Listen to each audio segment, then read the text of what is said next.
C'est l'info, l'invité de la semaine. Attaque chimique en Syrie, grève des cheminots, hausse de la CSG pour les retraités, limitation de vitesse à 80 sur les routes secondaires dans un format inédit du 13h de TF1. Emmanuel Macron a disposé d'une heure jeudi 12 avril pour répondre aux questions de Jean-Pierre Pernaut depuis une école rurale de l'Orne. Nous sommes avec Benoît de Valicourt, bonjour. Bonjour. Conseiller en communication, on vous lit sur observateurdudimanche.com. Alors, avis général pour commencer sur cet entretien, un cadre très spécifique dans lequel Emmanuel Macron s'est retrouvé face à un Jean-Pierre Pernaut peu habitué finalement aux interviews politiques. Avez-vous été séduit sur l'habillage de cet entretien ? Alors séduit, c'est peut-être pas le terme. En revanche, j'ai trouvé que Jean-Pierre Pernaut n'avait pas vraiment fait du Jean-Pierre Pernaut, c'est-à-dire qu'il était quand même un petit peu sorti de la ménagère depuis de 50 ans, même si à chaque fois les petits reportages qui illustraient son interview étaient des petits reportages de la France très rurale, mais c'était bien entendu l'objectif de cette séquence. S'agissant du président Macron, j'ai trouvé qu'il était là un petit peu dans un ton professoral, en tout cas dans le ton du maître d'école. Je ne suis pas sûr que l'idée d'avoir choisi une classe aussi bien rangée, aussi bien, équipée, soit l'image de ce qu'est le monde rural de la France aujourd'hui.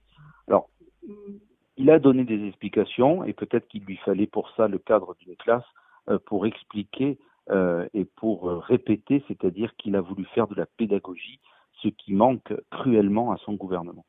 Oui, alors les questions et les réponses allaient effectivement beaucoup vers les Français. L'actualité internationale, elle a été très peu traitée, hormis effectivement ce sujet donc de la Syrie, mais qui était finalement peut-être presque un sujet obligatoire compte tenu de la gravité de la situation. Et donc, vous le disiez, Emmanuel Macron s'est livré à un exercice de pédagogie sur beaucoup de sujets tels que la SNCF, les hôpitaux ou la CSG. Et Emmanuel Macron a bien voulu expliquer aux retraités cette CSG en expliquant également que le système de retraite s'installait dans une verticalité en France.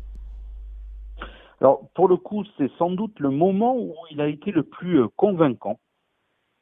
C'est sur cette question de la CSG et de l'augmentation de la CSG pour une partie des retraités, et il a très clairement rappelé ce qu'était cette partie des retraités au-dessus de 1 200 euros mensuels. Alors, il a expliqué aussi que il avait demandé un sacrifice à ces retraités, c'est-à-dire de faire un effort de contribution nationale. Il a aussi, je crois, expliqué clairement que finalement la cotisation de la retraite, elle est pour payer celle de des aînés et elle n'est pas pour payer sa propre retraite. Je trouvais que là, pour le coup, l'exercice pédagogique était plutôt efficient. En revanche, j'ai trouvé dommage qu'il n'explique pas à quelle autre partie de la population il avait demandé de faire un effort.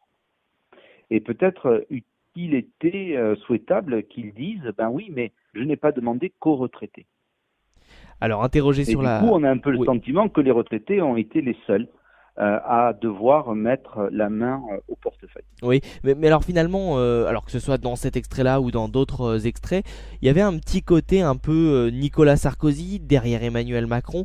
On l'a vu à un moment presque sur les nerfs, peut-être même jouer la comédie lorsque justement il défendait des sujets tels que les hôpitaux ou effectivement la CSG. Oui, alors, est-ce que c'était Sarkozy? Je ne sais pas. En tout cas, c'était, je crois, plutôt l'agacement d'un professeur ou d'un maître d'école face à des élèves qui ne comprennent pas. Oui, Emmanuel Macron était donc interrogé également sur la grève à la SNCF qui semble donc se profiler, s'éternise. Il a estimé que nous devions aller jusqu'au bout de cette réforme. Ne pas le faire serait une hypocrisie politique. Comment l'avez-vous trouvé sur ce sujet ? j'allais utiliser une expression qui n'est pas la bonne. J'allais dire il était droit dans ses bottes, c'est-à-dire que, en tout cas, il a l'air de ne pas vouloir lâcher. Mais en même temps, j'ai l'impression qu'il joue un peu sur du velours. Je suis un grand usager de la SNCF pour prendre le TGV 3 fois par semaine. Donc avec les retours, ça en fait 6. Il est évident qu'il y a une nécessité de réformer cette entreprise. J'arrive à l'instant de Montpellier. Le train avait 40 minutes de retard. Ces 40 minutes de retard ont été justifiées par l'impact d'un animal sur le TGV précédent. Or, si je réfléchis 2 minutes, quand je regarde ce qui se passe à travers la fenêtre du TGV, toutes les lignes TGV sont protégées par des grillages, par des comment on appelle ça, oui, c'est ça, des grillages et des grilles qui empêchent justement l'intrusion sur les voies. Si un animal arrive à passer, c'est que effectivement les infrastructures sont défectueuses. Le jeudi ou mercredi, enfin non, le jeudi, donc mardi, mon TGV avait 1 heure de retard pour une défaillance technique d'une qu'on appelle ça des aiguillages et des choses comme ça. Encore une fois, c'est une défaillance technique. Et ainsi de suite, je peux vous assurer que les exemples, je peux les multiplier.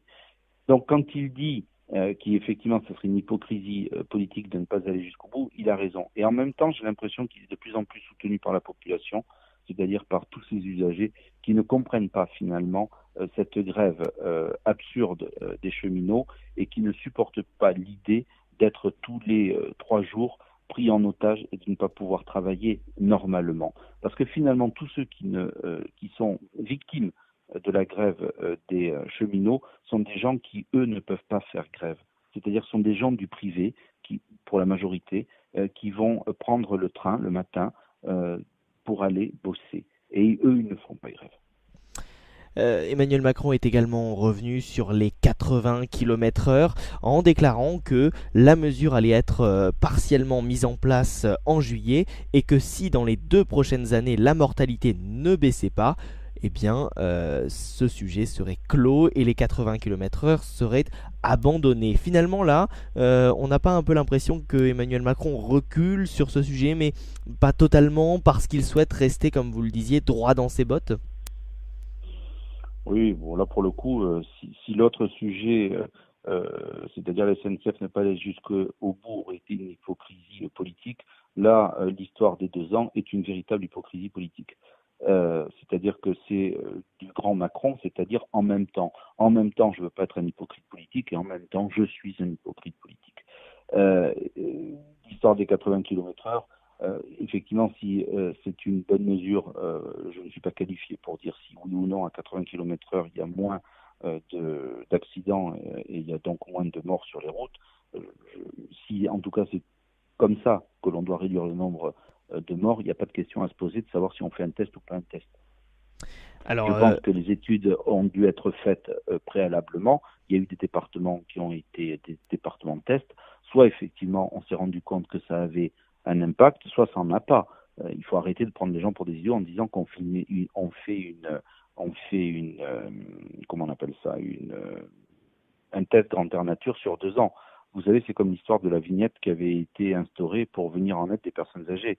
Le provisoire en France a toujours duré. Donc, on peut se dire que c'est une façon de déguiser, de faire passer la pilule.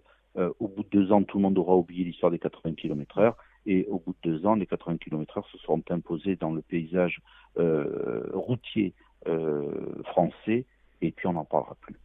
Et puis enfin, il y a quelques sujets un petit peu tabous que le président a mis de côté. Alors Notre-Dame-des-Landes tout d'abord, déclarant en 30 secondes chrono que l'ordre républicain sera rétabli. Et puis eh bien, sur la question des facs, avec de nombreuses universités qui sont bloquées dans tout le pays depuis maintenant 2 mois, Emmanuel Macron est resté très discret. Peut-être décidera-t-il d'en parler dimanche soir en face de Jean-Jacques Bourdin et d'Edoui Plenel.